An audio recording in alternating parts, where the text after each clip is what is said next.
Cube Radio. Salut, c'est Charles Dran avec l'équipe dans 5 minutes. On s'intéresse aux sciences, à l'histoire et à l'actualité. Aujourd'hui, on parle des nouveaux sports aux Jeux olympiques, puisque qui dit nouveaux olympiques dit aussi l'arrivée de nouveaux sports en compétition, alors que les Jeux de Tokyo 2020-2021 ont accueilli pour la première fois le baseball, le softball, le karaté, le skateboard, l'escalade et le surf. On s'étonne souvent qu'un sport ou un autre ne fasse pas déjà partie des Jeux. Il s'avère que le processus d'introduction d'un sport est en fait long et complexe et que plusieurs sports ont déjà fait une apparition aux Jeux pour ensuite disparaître. Voici Sophie Croteau. Les premiers Jeux olympiques, qui ont lieu à Athènes en 1896, comprenaient 43 événements autour de seulement 9 sports. Plus de 100 ans plus tard, les Jeux de Tokyo 2021 ont présenté 339 événements issus de 33 sports. Mais qui décide quels sports vont être de la partie? Où est passé le cricket? Et surtout, pourquoi est-ce que le mini-pot est toujours pas en compétition? Car l'objectif... Voilà, c'est fait! C'est le Comité international olympique qui vote l'adoption d'un nouveau sport aux Jeux, généralement 7 ans avant l'événement. Les 99 membres du comité, qui sont majoritairement des dirigeants d'organisations sportives ou d'anciens athlètes, doivent d'abord reconnaître à l'activité son statut de sport, afin qu'elle puisse joindre la Fédération internationale des sports. Jusque-là, c'est pas trop difficile. L'activité doit seulement être administrée par une organisation non gouvernementale internationale, et c'est pourquoi, et oui, le bowling est officiellement considéré comme un sport.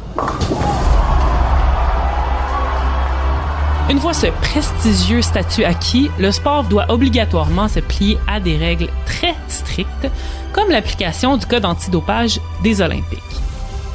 Joindre les Olympiques, c'est une toute autre histoire.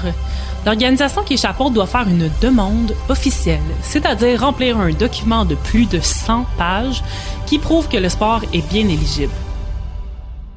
Et les critères sont nombreux. Certains sont très spécifiques, comme le fait que le sport doit être pratiqué par des hommes dans au moins 75 pays et 4 continents et par des femmes dans au moins 40 pays et 3 continents. D'autres critères sont plus qualitatifs, comme sa popularité ou le prestige qu'il va apporter aux Jeux. Le comité a aussi parfois des objectifs assez précis en tête, comme attirer les 18 à 34 ans. Et c'est probablement pourquoi le pauvre golf a tellement de mal à garder sa place dans les Jeux. Les sports doivent aussi être majoritairement physiques, donc les activités de l'esprit, comme les échecs, puis celles plus mécaniques, comme la course automobile, sont exclues, bien qu'elles fassent partie de la Fédération des sports. Et oui, les échecs, bien qu'ils soient pas aux Olympiques, c'est un vrai sport. Si un sport est approuvé, il va pouvoir rejoindre les Jeux à titre de sport, comme le ski, de discipline, c'est-à-dire une branche d'un sport, comme le ski alpin, ou d'événement, donc une compétition à l'intérieur d'une discipline qui est une branche d'un sport, comme le slalom. Le CIO essaie aussi de garder un certain équilibre en éliminant des sports avant d'en ajouter des nouveaux. Tous les sports sont donc passés au peigne fin pour chaque jeu afin d'évaluer s'ils correspondent toujours aux critères du comité. Depuis 2014, les pays qui accueillent les Jeux ont aussi leur mot à dire dans le choix des compétitions, entre autres pour réduire les fameux coûts exorbitants de construction des stades. Comme les villes ont toutes des équipements différents, elles ont le droit d'exclure certains sports lors de leur propre édition, mais aussi le droit d'en proposer des nouveaux qui plairaient un peu plus à leur population. Les Olympiques de Paris, qui vont avoir lieu en 2024, ont donc décidé de laisser tomber le baseball, mais ont poussé pour l'ajout du très excitant break dancing.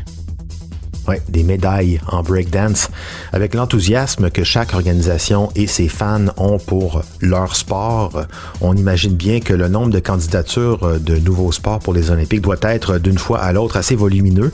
Si c'est dommage de voir que le kinball et le roller derby ne fassent pas encore partie des Olympiques, on va pas pleurer le départ du vélo tandem et du souk à la corde. Quoique. Merci, Sophie Croteau. C'était en 5 minutes.